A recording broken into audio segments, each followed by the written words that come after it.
इब्राहिम की कुर्बानी। क्या आप कभी तसव्वुर कर सकते हैं कि एक बाप अपने ही हाथों से अपने अकलौते बेटे को कुर्बान करने के लिए तैयार हो जाए, और वो भी सिर्फ इसलिए क्योंकि खुदा ने ऐसा हुक्म दिया? क्या ये मुमकिन है कि वही बेटा जिसके नन्हे हाथ कभी बाप ने थामे थे, जिसकी मुस्कुराहट उसकी पूरी दुनिया थी, इसी को वो अपने ही हाथों कुर्बान करने के लिए लिटा दे?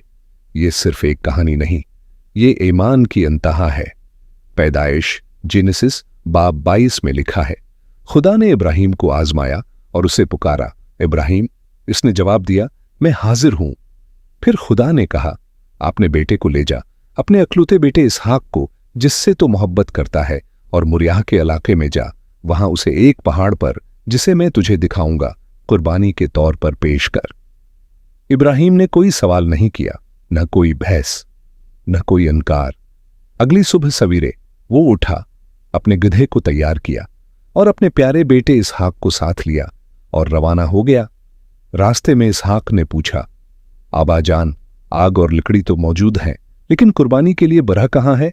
इब्राहिम ने जवाब दिया, मेरे बेटे, खुदा खुद कुर्बानी के लिए बरह मुहैया करेगा।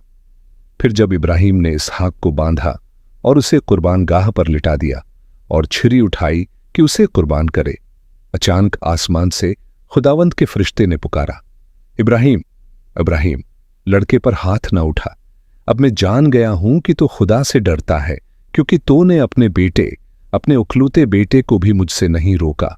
तब इब्राहिम ने नजर उठाई और झाड़ी में एक मींढा देखा जो अपने सींगों से फंसा हुआ था। उसने उसे अपने बेटे की जगह कुर्बान कर दिया, और आज तक इस पहाड़ का नाम है खुदा मुहैया करेगा। ये कहानी हमें सिखाती है कि कुर्बानी सिर्फ चीजें देने का नाम नहीं, बल्कि ये है कि आप अपनी सबसे कीमती रिश्ता भी सिर्फ खुदा की मर्जी के लिए पेश करने को तैयार हों।